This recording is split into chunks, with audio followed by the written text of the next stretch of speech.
Hola, bienvenido a Más que Números. En este video te mostraremos cómo construir una tabla de distribución de frecuencias a partir de datos cuantitativos, utilizando funciones de la hoja de cálculo de Excel. Recuerda suscribirte, darle like al video si es de tu agrado y compartirlo con tus contactos y amigos. Comencemos.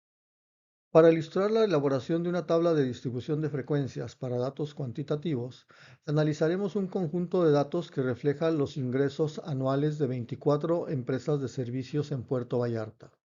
Los datos se encuentran ubicados en el rango de celdas B3 a C14.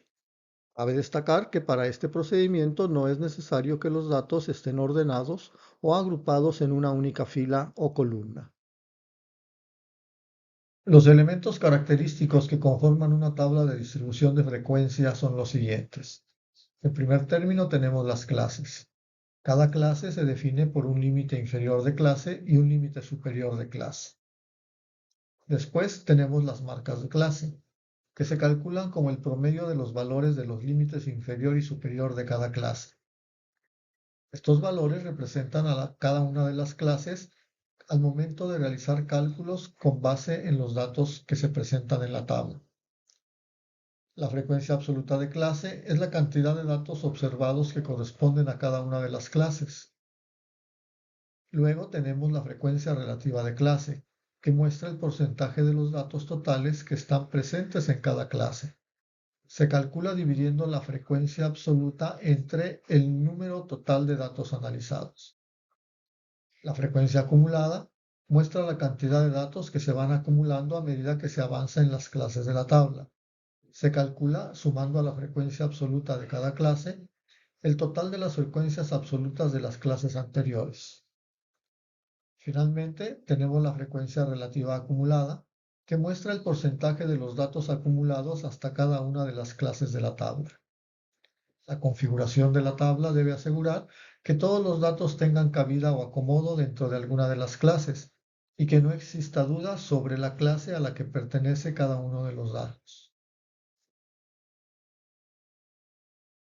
Para establecer o calcular los elementos de nuestra tabla, requerimos de los siguientes parámetros: el número de datos que se distribuirán en las clases, el valor mínimo y el valor máximo del conjunto de datos analizado, el número de clases en que se clasificarán los datos, el rango de valores de nuestros datos y la amplitud de clase, que es la capacidad o espacio que cada clase tiene para recibir a los datos.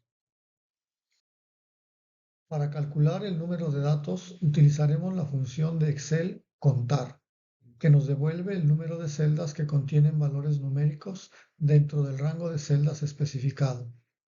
En este caso nos devuelve el valor de 24, que son los datos con los que trabajamos en este ejercicio.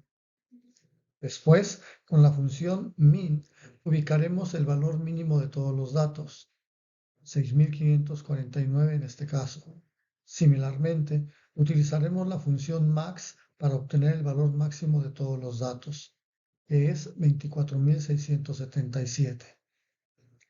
El número de clases se determina mediante la regla de Sturges, que establece que el número de clases sugerido es igual a 1 más 3.322 multiplicado por el logaritmo en base 10 del número de datos.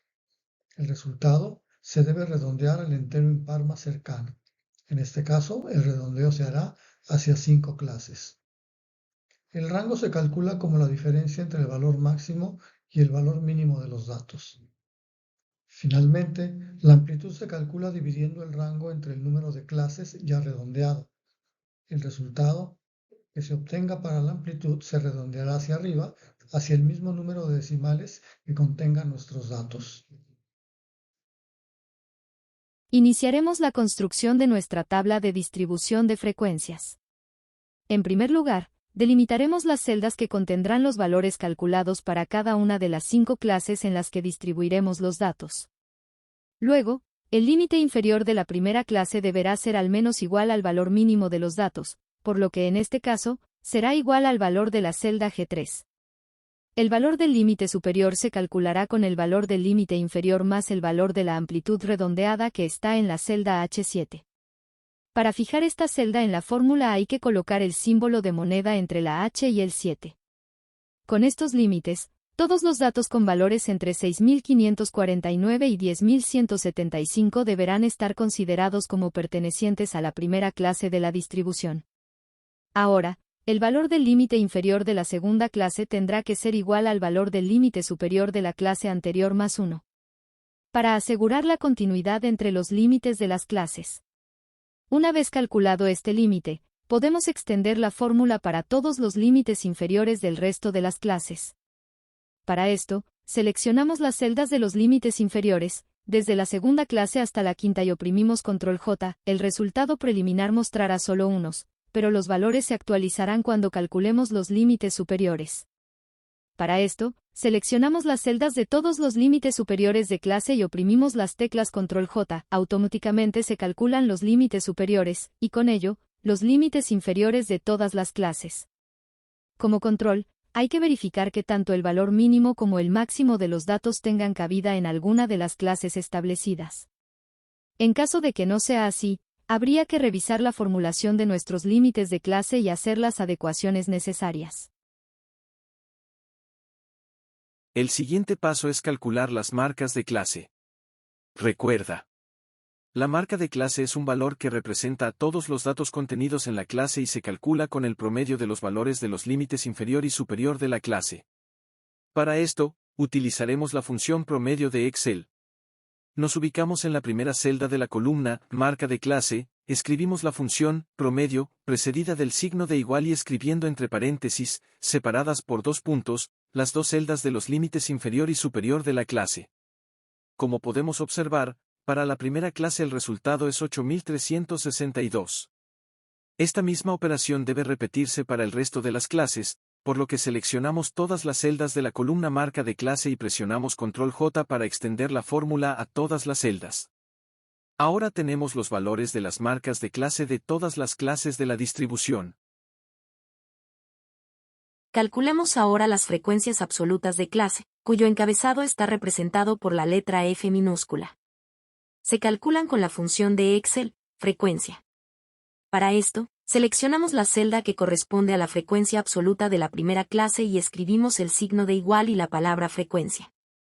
Esta función requiere, como argumentos, que seleccionemos el rango de las celdas que contienen los datos a clasificar y por otro lado el rango de celdas con los valores de los límites superiores de las clases de nuestra distribución, desde la primera clase hasta la penúltima clase, para que Excel haga el cálculo de frecuencia absoluta de manera correcta para todas las clases. Presionamos Enter, y Excel derrama los datos de las frecuencias absolutas para todas las clases de la tabla. En versiones anteriores de Excel, para utilizar la función frecuencia, primero se tendrán que seleccionar las celdas donde quedarán los valores de las frecuencias absolutas y luego escribir la función frecuencia, seguida de la selección del rango de celdas con los datos a clasificar, después el rango de celdas con los límites superiores de las clases, hasta la penúltima clase, y luego oprimir las teclas Ctrl-Shift-Enter. Con esto indicamos a Excel que se trata de una fórmula matricial. Los datos de las frecuencias se escribirán sobre las celdas seleccionadas inicialmente para las frecuencias absolutas. El siguiente paso es calcular la frecuencia relativa de cada una de las clases. Este cálculo lo hacemos dividiendo el valor de la frecuencia absoluta de cada clase entre el número de datos que estamos analizando, es decir, entre el valor ubicado, en este caso en la celda G2. Como este cálculo lo vamos a repetir para todas las clases, hay que recordar que para mantener fija la referencia del número de datos, debemos colocar el símbolo de moneda entre la G y el 2. Con esto, al extender la fórmula hacia el resto de las celdas, el cálculo se hará correctamente. La frecuencia relativa también la podemos expresar en forma porcentual, por lo que en el menú de inicio y el submenú de números podemos seleccionar que el formato sea de porcentajes si así lo deseamos. Estos valores indican qué porcentaje de los datos están en cada una de las clases. Continuando con la construcción de nuestra tabla, ahora calcularemos la frecuencia acumulada de las clases. Para esto, nos ubicaremos en la primera celda de la columna de frecuencia acumulada. Y haremos que sea igual a su frecuencia absoluta ya que antes de esta clase no existe ninguna otra. La frecuencia acumulada forzosamente tiene que ser igual a su frecuencia absoluta. Después, nos ubicamos en la celda de la frecuencia acumulada de la segunda clase y esta será igual a la frecuencia acumulada de la clase anterior más la frecuencia absoluta de la segunda clase. En este caso la frecuencia acumulada hasta la segunda clase es igual a 9. Esta fórmula la extendemos para el resto de las clases. Una forma de saber si los cálculos realizados son correctos es validando que la frecuencia acumulada hasta la última clase es igual al número de datos analizados, 24 en este caso. Para finalizar la construcción de nuestra tabla de distribución de frecuencias, nos ubicamos en la columna de la frecuencia relativa acumulada, y formularemos la celda de la primera clase con un valor igual a la frecuencia relativa de la clase. Al igual que en la frecuencia acumulada, dado que no existe una clase previa, tanto frecuencia relativa como frecuencia relativa acumulada de la primera clase serán iguales, y tendrán en este caso el mismo valor de 21%. Nos pasamos a la celda de la segunda clase y esta la formulamos sumando la frecuencia relativa acumulada de la primera clase y la celda de la frecuencia relativa de la segunda clase. La frecuencia acumulada hasta la segunda clase será del 38%. Para calcular el resto de los valores de la frecuencia relativa acumulada, seleccionamos desde la celda de la segunda clase hasta la última y oprimimos Control J para extender la estructura de la fórmula. Para validar que el cálculo sea correcto, hay que verificar que la frecuencia relativa acumulada de la última clase sea igual al 100%, o bien igual a 1 si se estuvieran utilizando fracciones en lugar de porcentajes en nuestra tabla. Con esto hemos concluido la elaboración de nuestra tabla de distribución de frecuencias para datos cuantitativos. A partir de esta información, podemos construir los gráficos que consideremos necesarios para presentar la información en forma visual. Pero esto lo veremos en un próximo video. Gracias por tu atención. Espero que el contenido de este video haya sido de utilidad para ti. Recuerda suscribirte, darle like al video si fue de tu agrado y compartirlo con tus contactos y amigos. Nos vemos en una próxima entrega de Más que Números.